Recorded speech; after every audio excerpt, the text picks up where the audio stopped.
Get out of the car, or I'll drag you out myself. That's what Officer Thornhill shouted. To a man sitting calmly in a rental, hands on the wheel, jazz quietly playing. No speeding, no broken lights. Just a black man driving at night in the South. And that was enough. They yanked him from the seat, slammed him into gravel, pressed a knee into his spine, all while his turn signal was still blinking.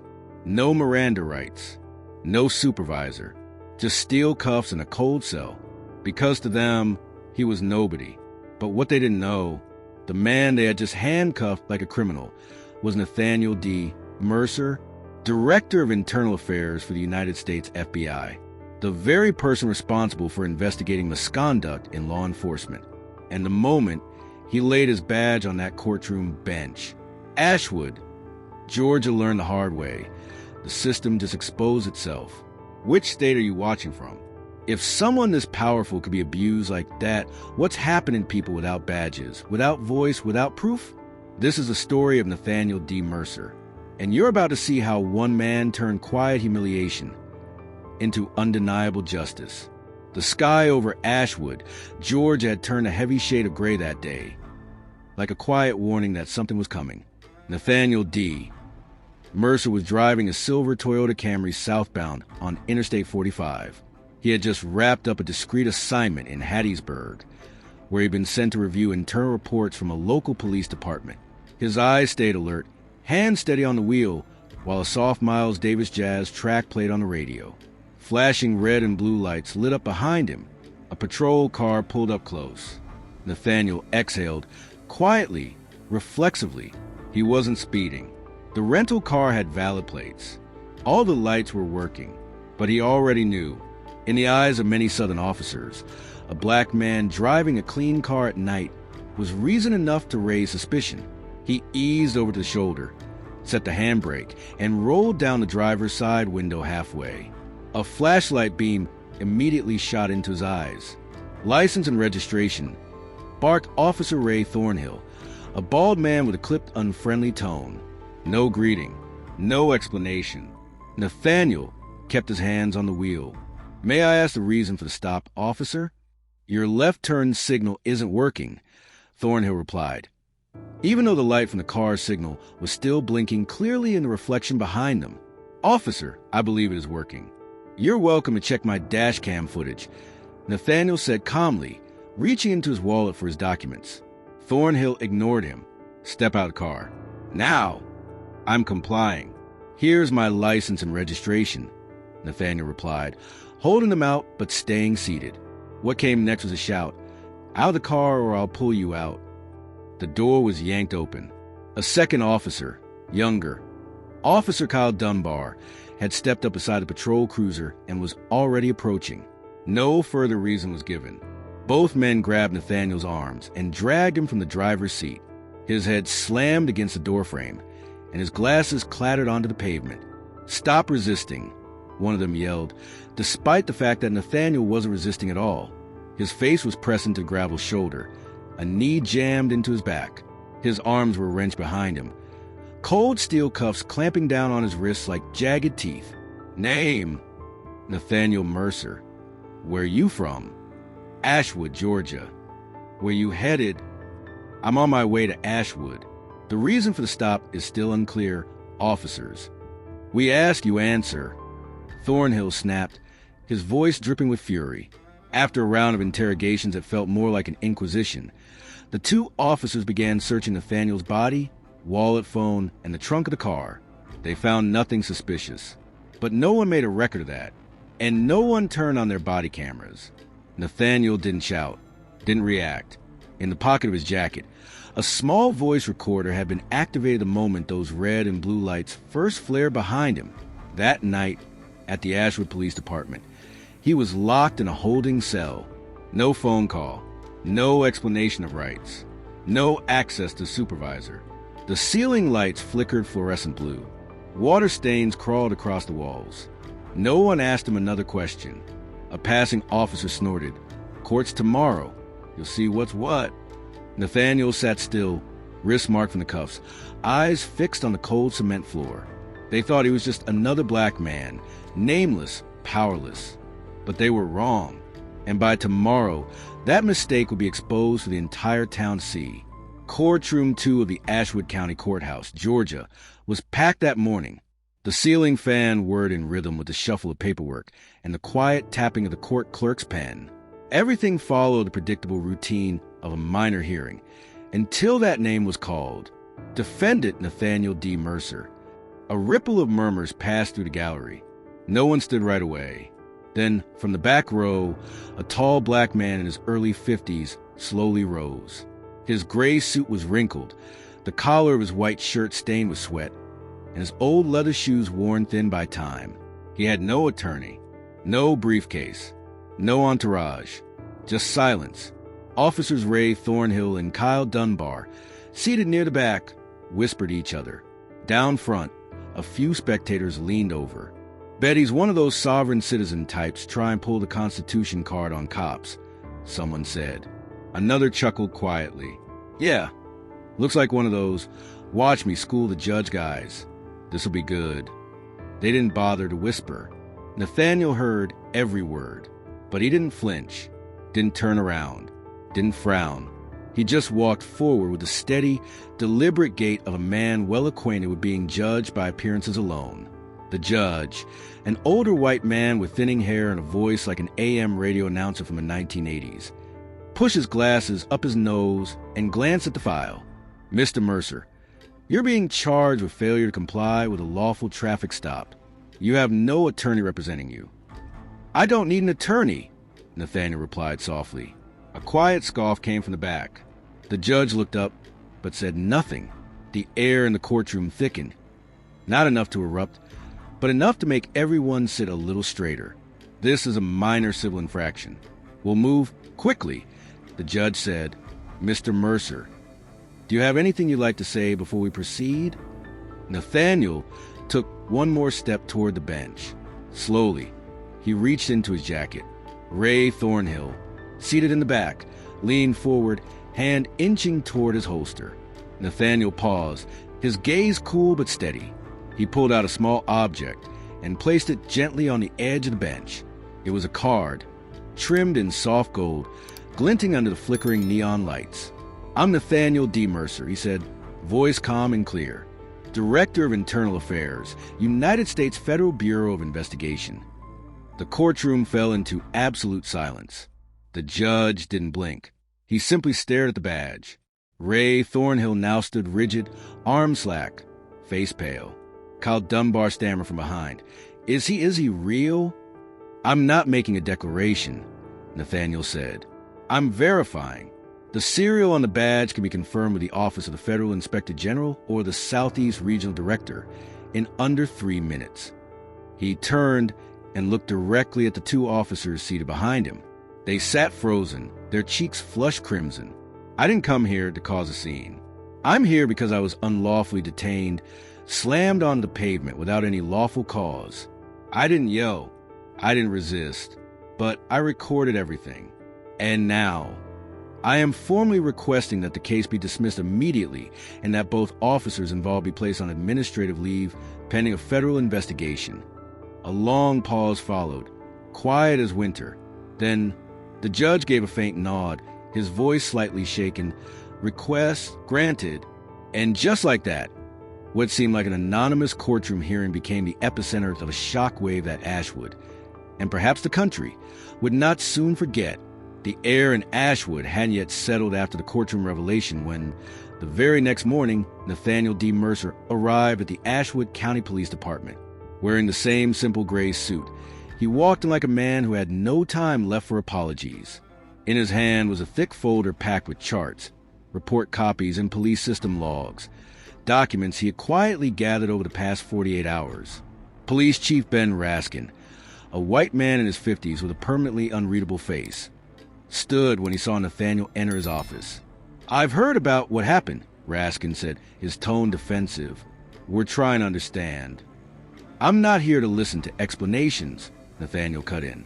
"I'm here to request a complete log of your department's camera data, including all video footage, system logs, and incident reports from the past 18 months. Raskin blinked. 18 months? That's... "The reason I need 18 months," Nathaniel said, "is because your department seems to experience technical malfunctions with uncanny precision, most of which conveniently align with stops or interventions involving black citizens." At that moment, Alyssa Tran, an internal audit specialist from Washington, entered the room, carrying an external drive and a data port reader. Behind her was Dr. Jared Sinclair, a digital forensic analyst, wearing the look of a man who could read an entire system's failure from a single blink of code. This was no longer a courtesy visit. This was a full-blown audit. In the third-floor tech room, Jared began plugging his device into the department's internal servers. Within 30 minutes, he had uncovered 7 instances of body cam footage being suspiciously deactivated, all during confrontations with black residents. Even more troubling, the gaps in data aligned perfectly with reports that had been blurred or sanitized in the internal system. Nathaniel received the confirmation ping and moved to the reception area. Standing in front of the duty roster boards, he pulled a copy of the rejected complaints list. One name appeared 12 times, each with the same note: insufficient evidence, body cam inactive. That name was Lieutenant Ray Thornhill, the same officer who had yanked him from his car just days ago. But the most damning evidence didn't come from a file. It came from a conversation, quiet and tense, with an IT staffer named Eric Donnelly. In a private exchange, Eric kept his head low and whispered, "I saw Lieutenant Thornhill access the system at 3 a.m. a night after your arrest. He deleted logs, wiped to check some records, and pulled the backup drive." Nathaniel tilted his head. "Do you have a printout of the access logs?" Eric nodded, pulling a folded A4 printout from the inner pocket of his shirt. "I kept this because I knew, sooner or later, this was going to blow up." Nathaniel took the page. His eyes were calm, but beneath the stillness was steel. This wasn't just an investigation anymore. This was about pulling the mask off those who believed the system itself was their shield. The probe now had evidence, and Ashwood no longer had enough shadows to hide what was about to be exposed. The skies over Ashwood were unusually gray that morning, like even the weather was holding its breath. In a small office at the end of the third-floor hallway of the Ashwood County Police Department, Nathaniel D. Mercer stood at the window, watching a few officers hurry across the back lot, heads bowed low. Behind him, a door creaked open. "You're looking for the old files on the camera malfunctions, aren't you?" A firm, steady voice called out, tinged with both authority and empathy. Nathaniel turned. Standing before him was Lieutenant Monique Blair, the only black woman in the department's investigative unit.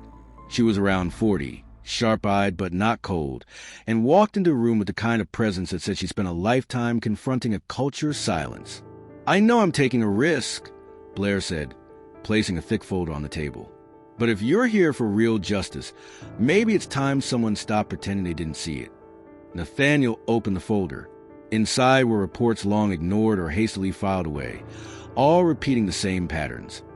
The suspect was black.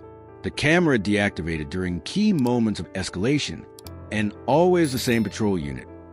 Ray Thornhill and Kyle Dunbar. Blair pointed to page 8. Last year, this young man, name was Jalen Harper, got pulled from his car for driving with a non-compliant attitude.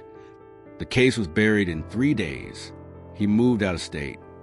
Nathaniel turned the next page, his chest tightening. Each file felt like an exclamation mark on the system's failings. Each name, a silence forced by fear. Blair closed the file gently. So it's not just Ray Thornhill. Kyle Dunbar's in deep too. They've worked together for almost a decade. If anyone knows how to rig the system, it's them. Nathaniel took a long breath. I'll have every file involving both of them sealed and forwarded to the Federal Internal Affairs team. Blair nodded. I'll stand with you. It's time. No further words were needed. Together, they stepped into the hallway, where morning light had begun to break through the frosted windows. Behind them, the past was no longer buried in gray folders. It had begun to speak. That morning, sunlight filtered through the trees lining Ashwood's Main Street, casting long shadows across the facade of the Ashwood County Police Department, illuminating every crack in a system that was starting to tremble. Nathaniel D. Mercer pulled up in front of the station, dressed in a sharp navy suit, carrying a slim leather briefcase, not as a threat, but as a signal. Today, there would be no retreat. Inside, the tension was taut as piano wire. Rumors of the internal investigation had reached every desk. Some officers avoided Nathaniel's gaze as he passed. Others whispered behind his back before quickly turning away. Only one person stood waiting at the door to the sheriff's office. Detective Monique Blair, the only black woman on the investigative team. She nodded at him with an expression no longer clouded by doubt, but by trust. "You ready?" she asked. "I am," Nathaniel replied, his voice low but firm. No more silence today. The door to Sheriff Ben Raskin's office swung open. He was seated behind his desk, eyes glued to his computer screen. But as soon as Nathaniel entered, Raskin leaned back in his chair, narrowing his eyes. "Agent Mercer," he said in an even tone, "I take it this isn't a courtesy call." Nathaniel opened his briefcase and placed a thick file on the desk. These are copies of altered reports, manually deleted camera logs, and system access records from Officer Ray Thornhill's account. Twice. Once right after my arrest, and again the following morning. Raskin glanced at Monique, then back at Nathaniel. "You're bringing charges against my officer without going through internal channels?" "No," Nathaniel said. "I'm asking you to finally follow the procedures your department has sidestepped for years." He pulled out a small envelope and slid across an official federal suspension order for Officer Thornhill, along with a request to place the entire Ashwood County PD under federal oversight. This is a preliminary directive from the Department of Justice. The room grew dense with silence. Sheriff Raskin squared his shoulders, trying to steady his voice. "Do you understand the kind of shockwave this will send through this town?" "I do," Nathaniel said, eyes steady. "And I'm not here to negotiate." The door opened again. Eric Donnelly entered, placing a printed log on the desk showing Thornhill's admin access and the deletion of surveillance footage. Raskin went quiet. His eyes scanned Eric, then Monique, and finally Nathaniel. At last, he gave a slow nod. "Ray Thornhill will be suspended immediately. Kyle Dunbar will also be placed under internal review for his involvement." Nathaniel gathered his documents. "Good, because this isn't just about one or two officers. This is about how an entire town relearns the meaning of respect from the ground up." As Nathaniel stepped out of the sheriff's office, he knew the battle wasn't over. But that morning, the sunlight had landed squarely on the truth. The news spread faster than expected. Within just 24 hours of Nathaniel Mercer presenting his evidence at Sheriff Raskin's office, the audio recording from a night of his arrest surfaced online. Officer Ray Thornhill's voice rang out unmistakably, interspersed with the click of handcuffs, the crunch of boots on gravel, and Nathaniel's calm, chilling words. "This is no longer a lawful traffic stop." From the corner convenience stores along Church Street to Mr. Elridge's barbershop on 3rd Avenue, people played the recording on loop, listening in stunned silence to the very last second. Questions began to rise, not just about Nathaniel's case, but about all the forgotten stories buried in Ashwood's past. An emergency town meeting was held at Mount Zion Baptist Church, usually only packed on Sunday mornings. But tonight, the parking lot overflowed. Elders, young adults, teachers, doctors, mechanics, everyone showed up. Nathaniel sat in the back row. He didn't speak. He didn't need to. Tonight, the voices belonged to the people. A single mother named Yvonne stood, her hands trembling but her voice firm.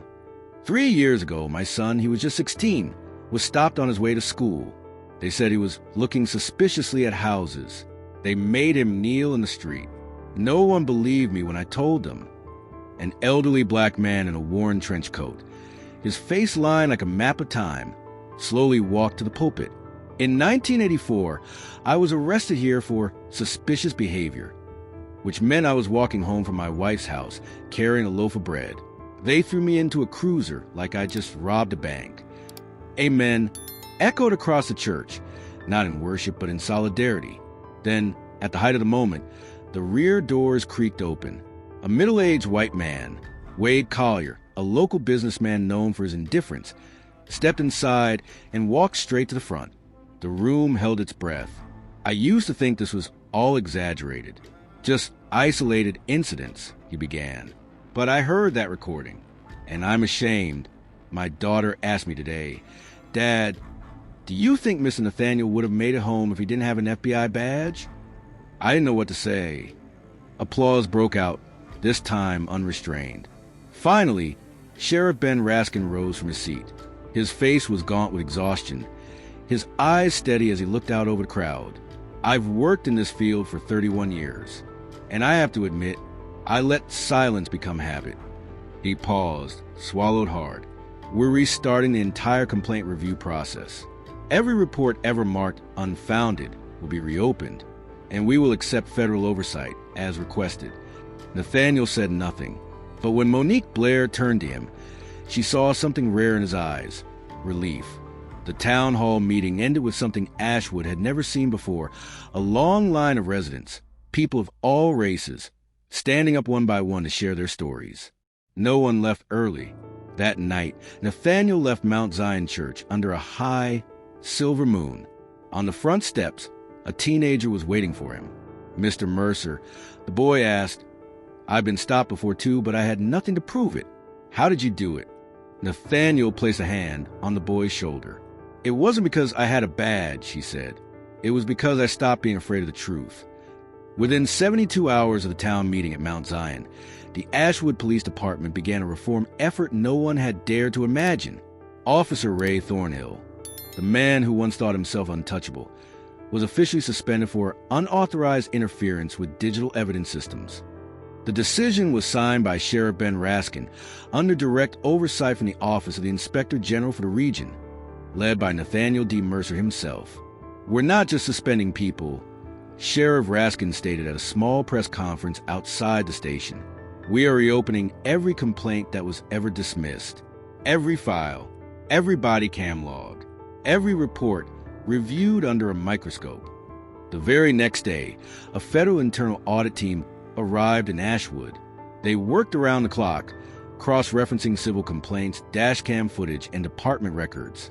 Names long known as open secrets in the town began appearing on lists of verified misconduct, from patrol officers all the way up to a former deputy chief. That same week, a new ordinance was announced at City Hall. All body cameras used during enforcement must remain active at all times. Any lapse exceeding 10 seconds would require a formally verified technical explanation, no exceptions.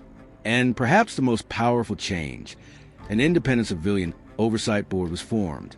Its members weren't from law enforcement, but from the very community the system was supposed to serve: teachers, pastors, small business owners, and 2 young people, including Malik, the teenager who had asked Nathaniel that quiet question outside the church. Nathaniel watched it all unfold from a distance. He didn't need to sit at the head of the reform table. He only needed to make sure it happened. That night, in a modest office tucked inside the Ashwood Inn, Monique Blair typed a single message into the internal agency inbox. "Ashwood has started to change, but I know you won't stop here." Nathaniel read the message in silence. On his desk, a map of southern counties lay open. In his hand, he marked the next location with a red pen: Greystone County. The journey was only just beginning. Late night in Ashwood, a gentle breeze slipped through the cracked window of a modest motel room. Nathaniel D. Mercer sat alone in a worn, leather-backed wooden chair, the soft yellow light of a desk lamp casting shadows across his face. Not the cold expression of a federal agent, but that of a man quietly reflecting on a battle that had been anything but loud. On the desk sat an unfinished folder, copies of reports, testimonies, technical logs he collected over the past 2 weeks in Ashwood. But before he left this town, there was one thing he still needed: clarity within himself. He remembered the look of suspicion in the officer's eyes when they pulled him from the car, the moment his face hit the gravel, even after presenting his license, even without resisting. If an FBI director of internal affairs could be treated this way, what had happened to those without badges, without recordings, without anyone to witness? Nathaniel had no illusions that his arrest was some anomaly. On the contrary, he knew it was a glaring symptom of a system too comfortable with immunity. And what unsettled him wasn't the insult to his position. It was the thought that if he hadn't turned on the recorder, hadn't revealed the credentials, would he have walked away intact? He leaned back, eyes half closed. My mission, he thought, isn't to be respected because of a title. It's to ensure that those without titles are still respected. He didn't need to be called a hero. He didn't need applause. What he needed was a rewritten internal memo, a camera that actually stayed on, a citizen who could say, I was treated unfairly, and be heard instead of dismissed. To him, justice wasn't about winning. It was about standing in the right place at the right time and doing the right thing. Even if it was just one small piece, if placed correctly, it could change the whole picture. Nathaniel turned off the light. Outside, the darkness of Ashwood still pressed heavy. But he knew, this time, the light didn't come from above. It started with quiet acts, like his own. The next morning, sunlight spread across Ashwood like a silk scarf. Nathaniel D. Mercer stood beside his rental, a silver mid-sized sedan, unmarked, unremarkable, just like him, quiet, deliberate, and without the need for recognition. He packed the last of the files into the trunk, reports and evidence already forwarded to the Inspector General's office in Atlanta. The preliminary investigation was complete. The deeper audits would continue, but not in silence anymore. Ashwood had now been placed under the watchful lens of public accountability. And for Nathaniel, that was a necessary beginning. He glanced into the rearview mirror one last time, catching his own reflection in a wrinkled suit worn from too many sleepless days. In the distance stood the town hall, once a blind spot, now a focal point of conversation. He wasn't leaving with a sense of triumph, but with a quiet certainty that he had laid one stone in the right place on the path toward fairness. His phone buzzed softly. A short message from the federal office. Prep next location. Jackson County flag for irregularities. Details to follow. He didn't react much.